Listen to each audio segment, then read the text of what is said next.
Jayson Tatum recently signed a Supermax contract extension, a fitting name for the monster 5-year, $314 million deal that makes him the owner of the richest contract in NBA history, cashing in at $62.8 million per year. Out of the 4 major sports leagues in North America, JT wouldn't only be the highest paid player in the association, he'd also be the highest paid player in both the NFL and the MLB. In fact, Tatum's $62.8 million is more than the 5 highest paid players in the NHL. Combined, the amount of money he's making is simply unprecedented. So does it mean that Jayson Tatum is the greatest athlete out of those 4 leagues? Absolutely not. He's not even the best player in the NBA, and some would argue he isn't even the best on his own team. But it puts into perspective how ridiculous NBA money truly is. You don't have to be at the top of the food chain to be paid like it. And the funny thing is, we're just scratching the surface. The NBA is on the cusp of signing a brand new $75 billion TV deal for the 25-26 season, meaning the salary cap is set to exponentially increase over the next decade, as reports state that 10 years from now, we'll begin to see contracts in the range of $100 million per year. The NBA has always been a gold mine, but it's starting to get out of control.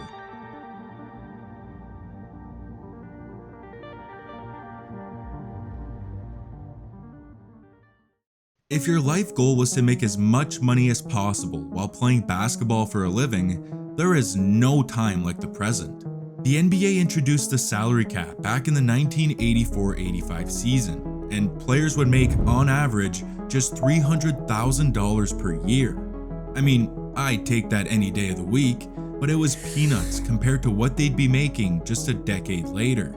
By 1994, the average salary went up $1 million. By 2004, that 1.3 tripled to 3.9, reaching an average salary of $4.5 million in 2014. And then it went ballistic. The average salary has taken a bigger jump in the last 10 years than it did in the previous 30. It's insane. To best illustrate this boom in money, here are the 10 highest paid players in the NBA during the 2014-15 season. Kobe was in the twilight of his career, but he was still the top dog, earning $23.5 million a year. Just behind him was ISO Joe at $23.2, among other familiar faces like Melo, Dwight, Bosh, and CP3. They were making great money, but these guys today are making bank. Steph Curry sits at the top with a resounding $55.8 million a year, alongside some of the NBA's best talent. And Bradley Beal. Kobe had the highest salary in 2014, but today, he wouldn't even make half of what the 9th spot is worth. He'd actually rank as the 66th highest paid player. A 30-year-old LeBron James in his prime was getting paid half as much as a 39-year-old LeBron, as Kevin Durant was the 10th highest paid player 10 years ago, coming off of a historic MVP season, yet he was making $40 million less than Podcast P is going to make next season. NBA money has evolved. You're going to be the 4th best player on your team and spend most of the game in the corner? Here's $200 million. You can't stay healthy and your game has regressed? You're young. Here's $90 million. The NBA throws money around like they're playing a big game of Monopoly. It's absurd. Over the last decade, the association has spent over $24.3 billion in free agency, a ludicrous amount of money that could have instead been spent on $162 million Grant Williams Charlotte Hornets jerseys. Oh my God, bro. All jokes aside, $24.3 billion is insane. Of the 4 major sports leagues in North America, the NBA ranks second only to the NFL during this 10-year span, with the MLB as a close third, and the NHL, they don't even deserve to be in this conversation.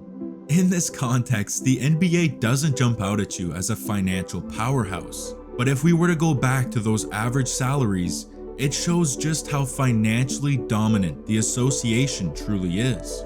With their $10.5 million AAV, the NBA doubles the MLB and triples the NHL and the NFL. No other league in North America can compete with NBA money. And it's simply because the league has just 450 roster spots, compared to the NFL's 1696, the MLB's 780, and the NHL's 736. The NBA has more money for fewer players. That's why it's so common to see a role player in the NBA make just as much as a star player from another league. I mean, should Jordan Poole be paid as much as the NFL's #1 wide receiver in Justin Jefferson? No chance. But that's just the nature of the beast. If you want to make money, the NBA is the place to be, especially for the next 10 years, because it's about to go nuclear. The NBA is on the verge of signing an 11-year TV deal in the ballpark of $75 billion, a price that is worth over 2.5 times more than their previous deal. And based on the NBA's collective bargaining agreement, in which players receive about half of the league's income, player contracts will eventually double as well. But before we get into the numbers, there's something you have to know. At this time last year, the NBA agreed on a new CBA, in which smoothing provisions were introduced. Smoothing provisions aim to limit how much the salary cap can increase from year to year, with a maximum rise of 10%. This was put in place as a result of the chaotic 2016 offseason. The NBA's TV deal had just kicked in, and as a result of added revenue, the salary cap spiked by nearly 35%. It gave the Warriors the cap space to sign Kevin Durant and allowed other teams to give out some of the wildest contracts you will ever see. The league viewed it as a disaster, and that's why we have smoothing provisions. Instead of seeing a massive jump in cap space when the new TV deal kicks in, the cap will instead rise 10% every season for the duration of the 11-year deal, which means it'll look a bit like this. By the 2028-29 season, teams will reach a ridiculous $200 million salary cap, and by 2032, it'll launch to an astronomical $300 million, well over double what it is today. Over the next decade, we're gonna witness some of the craziest contracts the sport has ever seen.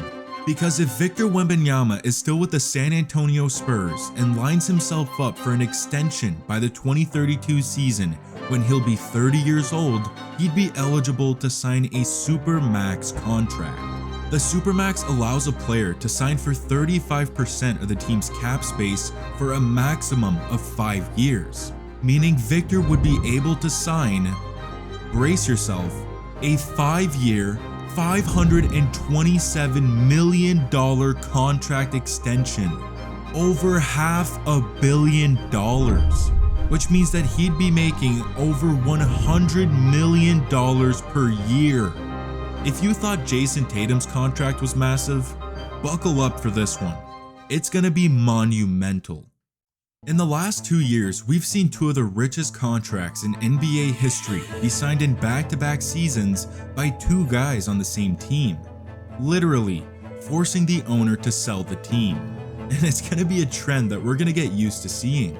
Next offseason, Luka's going to be eligible for a 5-year, $347 million extension, surpassing Tatum for the biggest contract in league history. And as the salary cap continues to increase, we're gonna watch superstars one-up each other year after year, cashing in at prices that makes past eras seem like they were playing for minimum wage. And about a decade from now, we'll be watching aliens sign earth-shattering contracts that redefine the financial limitations of basketball. Are NBA contracts getting out of control? Let me know what you think down in the comments. Subscribe for weekly NBA videos, and I'll see you guys in the next one.